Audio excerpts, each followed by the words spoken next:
Hi bridge എഡ്യൂക്കേഷനിലേക്ക് എല്ലാവർക്കും സ്വാഗതം. നിങ്ങൾ UGC നെറ്റ് അറബിക് എക്സാമിന് പ്രിപ്പയർ ചെയ്യുകയാണോ? എങ്കിൽ ഇത് നിങ്ങൾക്ക് വേണ്ടിയുള്ള ചാനലാണ്.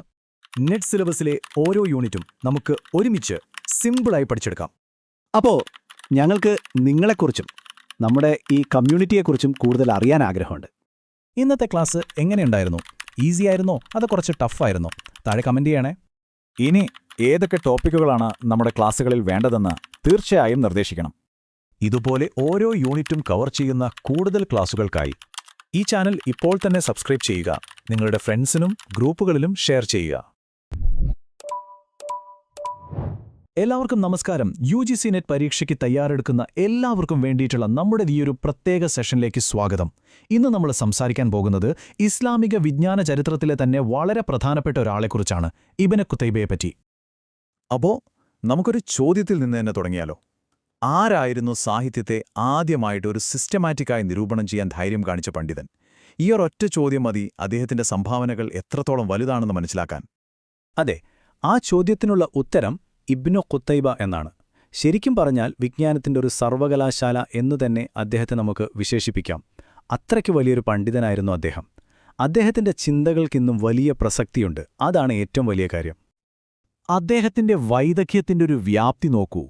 അദ്ദേഹം ഒരു സാഹിത്യകാരൻ മാത്രമല്ല, കർമ്മശാസ്ത്ര പണ്ഡിതൻ, ചരിത്രകാരൻ, നിരൂപകൻ, ഭാഷാ പണ്ഡിതൻ, ഇങ്ങനെ ഒട്ടനവധി മേഖലകളിൽ ഒരുപോലെ തിളങ്ങിയ ഒരു ബഹുമുഖ പ്രതിഭയായിരുന്നു. അദ്ദേഹത്തിന് അദ്ദീനവരി എന്നും അഹ്ലുസുന്നയുടെ പ്രഭാഷകൻ എന്നുമൊക്കെ പേരുകളുണ്ടായിരുന്നു. അപ്പോ ഇത്രയും വലിയൊരു പ്രതിഭ എങ്ങനെയാണ് രൂപപ്പെട്ടത്? അദ്ദേഹത്തിന്റെ ജീവിത സാഹചര്യങ്ങളും വിദ്യാഭ്യാസവുമൊക്കെ എങ്ങനെയായിരുന്നു? നമുക്കൊന്ന് നോക്കാം. അദ്ദേഹത്തിന്റെ ജീവിതയാത്ര തുടങ്ങുന്നത് കൂഫയിലാണ്.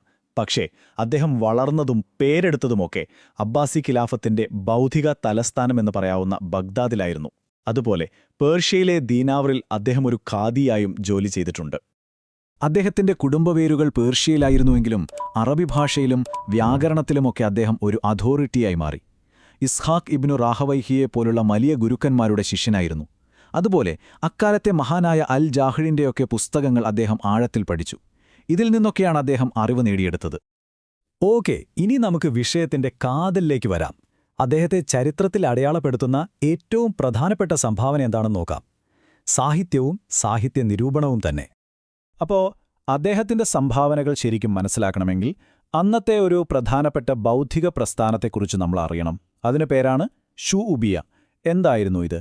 സിംപിളായി പറഞ്ഞാൽ അറബികളെക്കാൾ സാംസ്കാരികമായി മുൻപന്തിയിൽ നിൽക്കുന്നത് പേർഷ്യക്കാരെ പോലുള്ള അനറബികളാണ് എന്ന് വാദിച്ചിരുന്ന ഒരു കൂട്ടരായിരുന്നു ഇവർ.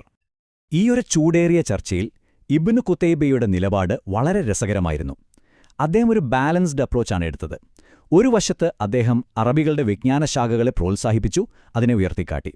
മറുവശത്ത് പേർഷ്യക്കാർക്ക് അറബികളോട് വെറുപ്പാണെന്നുള്ള വാദത്തെ അദ്ദേഹം ശക്തമായി എതിർക്കുകയും ചെയ്തു. ഇനി വരുന്നത് വളരെ പ്രധാനപ്പെട്ട ഒരു കാര്യമാണ്, നിങ്ങളുടെ പരീക്ഷയ്ക്ക് ഉറപ്പായും ചോദിക്കാൻ സാധ്യതയുള്ള ഒന്ന്. അദ്ദേഹത്തിന്റെ ചിന്ത എത്രത്തോളം വ്യവസ്ഥാപിതമായിരുന്നു എന്നതിന് ഏറ്റവും നല്ല ഉദാഹരണമാണിത്. ആദ്യമായിട്ട് കവിതയെ അദ്ദേഹം 4 കാറ്റഗറിയായിട്ട് തിരിച്ചു. 1, വാക്കും അർത്ഥവും രണ്ടും ഒരുപോലെ മികച്ച കവിത. 2, അർത്ഥം വളരെ ഗംഭീരമാണ്, പക്ഷേ ഉപയോഗിച്ച വാക്കുകൾ അത്ര പോരാ. മൂന്നാമത്തത് ഇതിന്റെ നേരെ ഓപ്പോസിറ്റ്, വാക്കുകളൊക്കെ കേൾക്കാൻ നല്ല ഭംഗിയുണ്ട്, പക്ഷെ കാര്യമായ അർത്ഥമൊന്നും അതിലില്ല. 4ാമത്തെ വിഭാഗം, വാക്കു മോശം, അർത്ഥവും മോശം. അന്നത്തെ കാലത്ത് സാഹിത്യ നിരൂപണത്തിൽ ഇതൊരു വിപ്ലവകരമായ മാറ്റം തന്നെയായിരുന്നു, അല്ലേ? ഇനി നമുക്ക് അദ്ദേഹത്തിന്റെ ഏറ്റവും വലിയ നിധിയിലേക്ക് പോകാം. അദ്ദേഹത്തിന്റെ പുസ്തകങ്ങൾ. ഈ ഗ്രന്ഥങ്ങളാണ് അദ്ദേഹത്തിന്റെ ചിന്തകളെ ഇന്നും ജീവനോടെ നിലനിർത്തുന്നത്. വിശ്വസിക്കാൻ പ്രയാസമായിരിക്കും, പക്ഷേ 300ഓളം പുസ്തകങ്ങൾ അദ്ദേഹം എഴുതിയിട്ടുണ്ട് എന്നാണ് പറയപ്പെടുന്നത്. ഒന്ന് ആലോചിച്ച് നോക്കൂ. പക്ഷേ ദുഃഖകരമായ കാര്യം എന്താണെന്ന് വെച്ചാൽ അതിലേകദേശം ഒരു 30ഓളം പുസ്തകങ്ങൾ മാത്രമേ കാലത്തെ അതിജീവിച്ച് നമ്മുടെ കയ്യിലെത്തിയുള്ളൂ. നിങ്ങളുടെ പരീക്ഷയുടെ കാര്യത്തിൽ ഈ 5 പുസ്തകങ്ങൾ വളരെ വളരെ പ്രധാനപ്പെട്ടതാണ്. ഓരോന്നിന്റെയും പേരും വിഷയവും ശ്രദ്ധിച്ചു വയ്ക്കണം. അഷ്ശിഅലു വശ്വാറ, കിതാബുൽ മആരിഫ്, അദബുൽ ഖാത്തിബ്, ഉയൂനുൽ അഖ്ബാർ, പിന്നെ അൽ ഇമാമത്തു വസ്സിയാസ.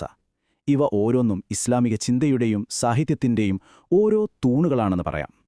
നേരത്തെ നമ്മൾ പറഞ്ഞ ആ ഷുഉബിയ വാദമില്ലേ, അതിനെപ്പറ്റി അദ്ദേഹം എഴുതിയ മറ്റൊരു പ്രധാനപ്പെട്ട പുസ്തകമാണ് കിതാബു തസ്ഫിയ ബൈനൽ അറബി വൽ അജം. അദ്ദേഹത്തിന്റെ നിലപാട് വ്യക്തമാക്കുന്ന ഒരു പ്രധാനപ്പെട്ട കൃതിയാണിത്. അപ്പോ എന്താണ് ഈ മഹാനായ പണ്ഡിതൻ ലോകത്തിന് നൽകിയ പൈതൃകം? അദ്ദേഹത്തിന്റെ സ്വാധീനം എന്തൊക്കെയായിരുന്നു? അദ്ദേഹത്തിന്റെ അറിവ് അവിടെ അവസാനിച്ചില്ല. അത് അദ്ദേഹത്തിന്റെ പ്രഗത്ഭരായ ശിഷ്യന്മാരിലൂടെ തലമുറകളിലേക്ക് കൈമാറ്റം ചെയ്യപ്പെട്ടു. നിയമം, വ്യാകരണം, സാഹിത്യം ഈ മേഖലകളിലെല്ലാം അവർ അദ്ദേഹത്തിന്റെ പാത തുടർന്നു. അദ്ദേഹത്തെപ്പറ്റി പിൽക്കാലത്തെ പ്രശസ്ത പണ്ഡിതനായ ഇബ്നു നദീം പറഞ്ഞൊരു വാക്കുണ്ട്. അതുമാത്രം മതി അദ്ദേഹത്തിന്റെ മഹത്വം മനസ്സിലാക്കാൻ. അദ്ദേഹം പറയുന്നു, താൻ റിപ്പോർട്ട് ചെയ്യുന്ന കാര്യങ്ങളിൽ അദ്ദേഹം തികച്ചും സത്യസന്ധനായിരുന്നു. ഭാഷയിലും വ്യാകരണത്തിലും ഖുർആനിന്റെ അർത്ഥതലങ്ങളിലും അഗാധമായ പാണ്ഡിത്യമുള്ള ആളായിരുന്നു. അപ്പോ നമ്മൾ തുടങ്ങിയത് ഒരു ചോദ്യത്തിലായിരുന്നല്ലോ. അവസാനിപ്പിക്കുന്നതും ഒരു ചോദ്യത്തോടെ തന്നെയാവാം. നൂറ്റാണ്ടുകൾക്കിപ്പുറം നമ്മളിന്ന് അറബി സാഹിത്യം പഠിക്കുമ്പോൾ ഇബ്നു ഖുതൈബയുടെ ചിന്തകൾക്കും അദ്ദേഹത്തിന്റെ ആശയങ്ങൾക്കും എത്രത്തോളം പ്രസക്തിയുണ്ട്? ഇതൊന്ന് ആലോചിച്ചു നോക്കൂ. അപ്പോ നമ്മൾ പ്രധാന കാര്യങ്ങളൊക്കെ പറഞ്ഞു കഴിഞ്ഞു. ഇനി അടുത്ത സ്റ്റെപ്പ് എന്താണെന്ന് നോക്കിയാലോ? ഈ വിഷയത്തിലെ മെയിൻ പോയിന്റ്സ് ഒക്കെ നിങ്ങൾക്ക് ക്ലിയർ ആയിട്ടുണ്ടാകും അല്ലേ? അപ്പോ ഏറ്റവും പ്രധാനപ്പെട്ട ചോദ്യം ഇതാണ്: ഇനി എങ്ങനെ പഠനം മുന്നോട്ട് കൊണ്ടുപോകും? നിങ്ങളുടെ പഠനത്തിന് ഒരു മുതൽക്കൂട്ടാകാൻ പറ്റിയ ഒരു വഴിയുണ്ട്. അതാണ് ബ്രിഡ്ജ് 6 എഡ്യൂക്കേഷന്റെ ഈ പുതിയ പ്രിന്റഡ് ബുക്ക്. ഈ ബുക്കിനെ സ്പെഷ്യൽ ആക്കുന്നത് ഇതിന്റെ ഉള്ളടക്കം തന്നെയാണ്. നമ്മുടെ ഓരോ ക്ലാസ്സിലെയും പോയിന്റ്സും കഴിഞ്ഞ 5 വർഷത്തെ നെറ്റ് എക്സാം ക്വസ്റ്റ്യൻസും ഇതിലുണ്ട്. ഈ ബുക്കിന്റെ ഒരു കോപ്പി ഓർഡർ ചെയ്യാൻ വളരെ എളുപ്പമാണ്. ഓർഡർ ചെയ്യാൻ താഴെ കമന്റ് ബോക്സിൽ നിങ്ങളുടെ ഫോൺ നമ്പറും അഡ്രസ്സും കൊടുത്താൽ മതി.